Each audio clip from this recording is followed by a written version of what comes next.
Lanjut kita ke soal berikutnya. Di sini ada seorang perempuan yang dia usianya 42 tahun, akseptor KB suntik selama 10 tahun.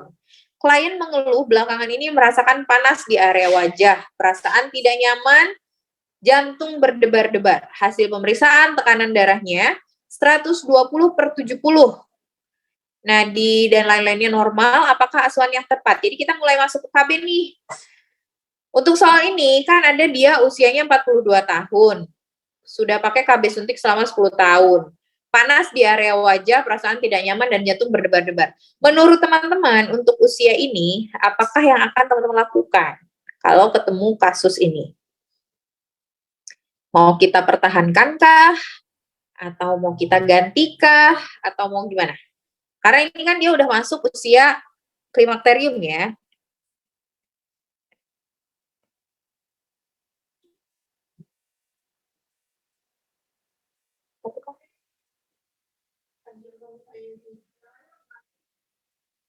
Nah, kita harus ingat kembali ya teman-teman ya, pemilihan alat kontrasepsi yang berdasarkan usia ibu itu, yang seperti ini grafik tabelnya ya. Ini untuk usia 20 tahun atau kurang, atau dia ingin menunda kehamilan, berarti kita masukkan dia ke fase menunda dengan pilihan alat kontrasepsi yang bersifat reversible atau kesuburannya cepat kembali jika dia akan menunda. Kesuburan cepat kembali dalam arti setelah dia berhenti menggunakan kontrasepsi dia akan cepat hamil gitu. Apa pilihan pertamanya? Pertamanya adalah pil. Kalau dia ingin menunda lama, maka kita boleh pilihkan IUD. Kemudian di usia antara 20 sampai dengan 35 tahun, berarti ini fasenya adalah menjarangkan kehamilan. Ya kan? Di fase menjarangkan kehamilan yang kita pilihkan adalah kontrasepsi yang bersifat jangka panjang ya, dan juga efektivitasnya tinggi. Nah, apa yang kita tawarkan di sini? Yang kita tawarkan adalah IUD atau implan. Nah, setelah ini baru kita tawarkan yang lain-lainnya hormonal. Kemudian di fase di atas 35 tahun. Nah, ini fasenya adalah fase menghentikan kehamilan. Berarti kalau dia udah nggak pengen hamil lagi, maka kita pilihkanlah alat kontrasepsi yang sifatnya permanen, ya.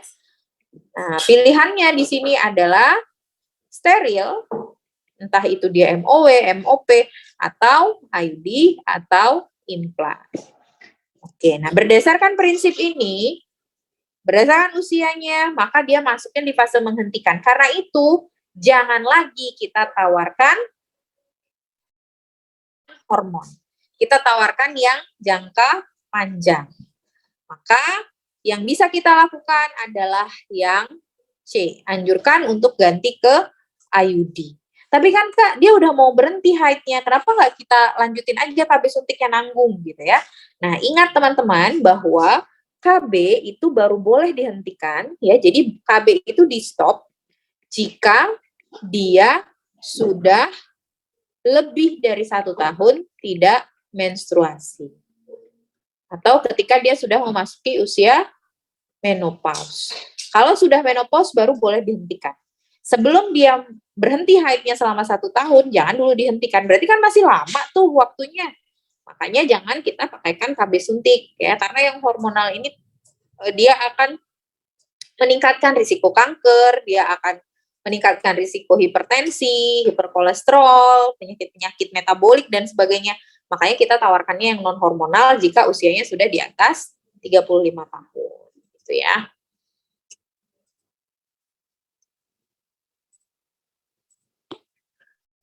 Oke, lanjut. Nah, untuk teman-teman D4 dan profesi, nanti soalnya juga ada tentang KB pada pasien HIV. Pokoknya semua tentang HIV itu keluar di soal-soal D4 dan profesi ya. Baik hamil, salin, nifas, BBL, kontrasepsi itu muncul semua. Kalau ada ibu yang status HIV-nya positif dan dia minum obat ARV, apa sih KB yang cocok? Ini kan sudah pernah kita bahas ya, masih ingat nggak? Apa sih alat kontrasepsi yang kita tawarkan pada pasien dengan HIV positif? Yuk, yang masih ingat silahkan komentar.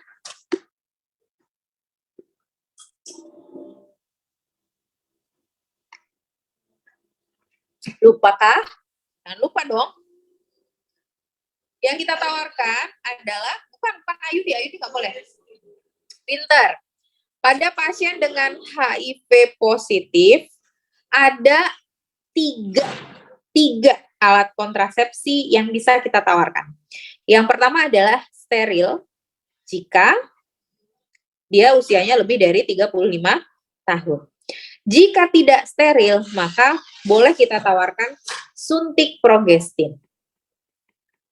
Ya, jika meskipun dia sudah pakai suntik progestin, sebaiknya tetap menggunakan kondom jika pasangan seksualnya status HIV-nya negatif. Jadi ini untuk cegah penularan,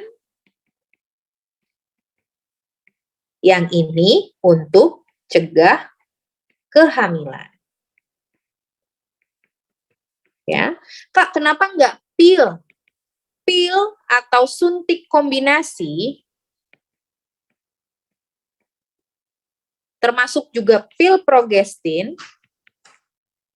ya, karena ibunya minum ARV, ini akan terganggu kerjanya. Jadi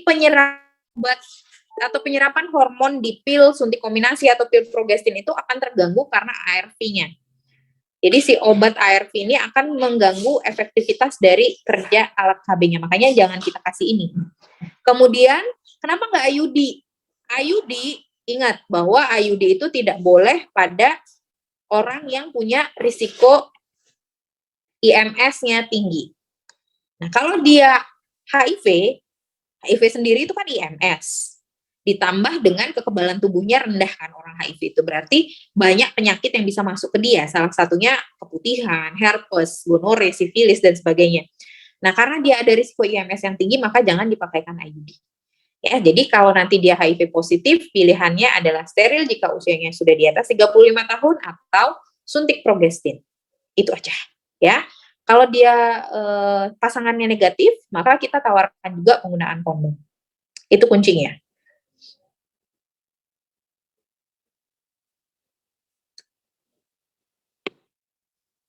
Lanjut kita ke soal berikutnya, ini tentang teknik pemasangan IUD. Jadi ketika kita pasang IUD ada, ini sih yang sering muncul di soal-soal tuh ya, ada 3 alat nih yang biasanya ditanyakan fungsinya.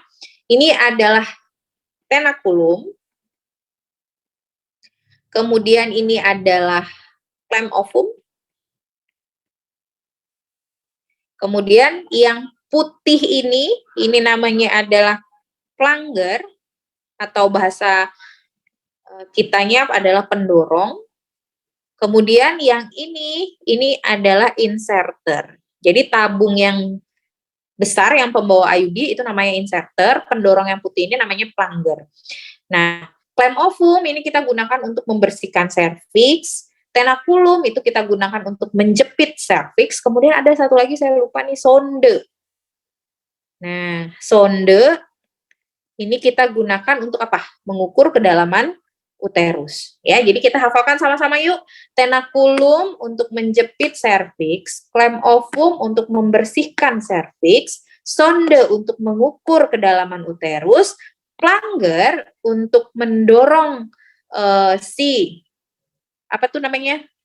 Koperti nanti ya ketika kita memasukkan ke dalam uterus. Inserter ini adalah tabung untuk memasukkan si IUD-nya. Ya, kembali ke soal sekarang. Dalam soal ini, si bidannya melakukan pemeriksaan ukuran dalamnya uterus. Berarti alatnya yang mana?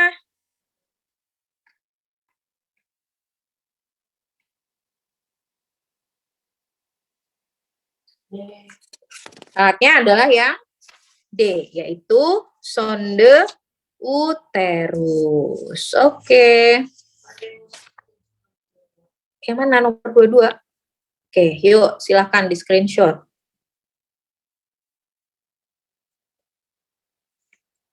Sudah? Oke, lanjut ya. Oh ya, saya lupa ini. Kogel tang itu sama dengan tenakulum ya. Jadi kalau nanti nggak ada opsi tenakulum, adanya kogel tang itu sama.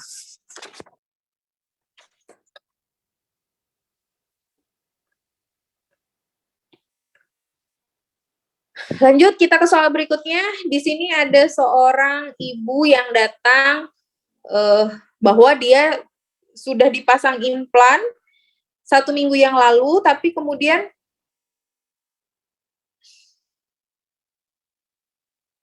dia mendengar info dari tetangganya bahwa implannya bisa berpindah tempat.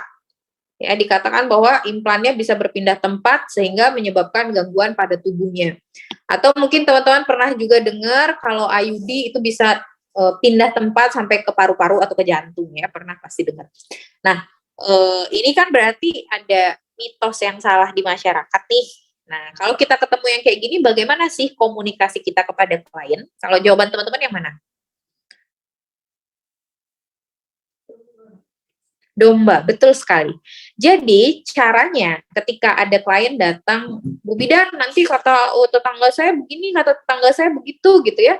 Maka yang harus kita lakukan adalah memastikan ibu memahami bahwa apa yang dia dengar itu tidak benar, gitu ya. Jadi kita bilang, Bu, itu tidak benar, ya.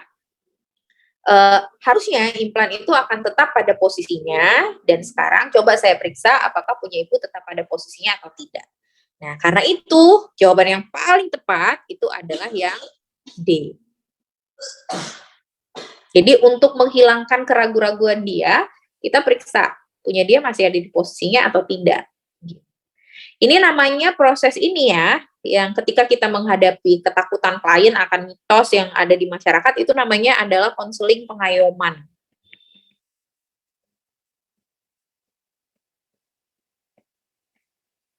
Ya, ini nama prosedurnya adalah konseling pengayoman.